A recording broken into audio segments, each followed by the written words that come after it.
Aging infrastructure is an ongoing concern in our province, including in the residential sector. For multi-unit residential buildings, over 80% of the supply is at least 45 years old, built in 1980 or earlier.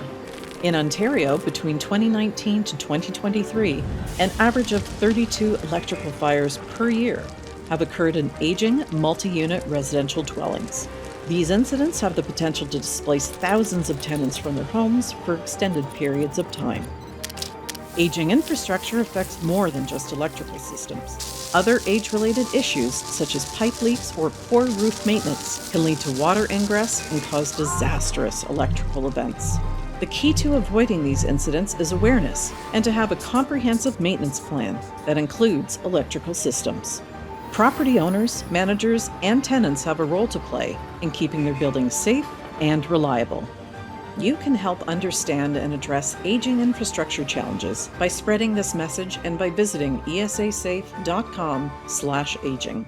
Learn how you can make our province safer.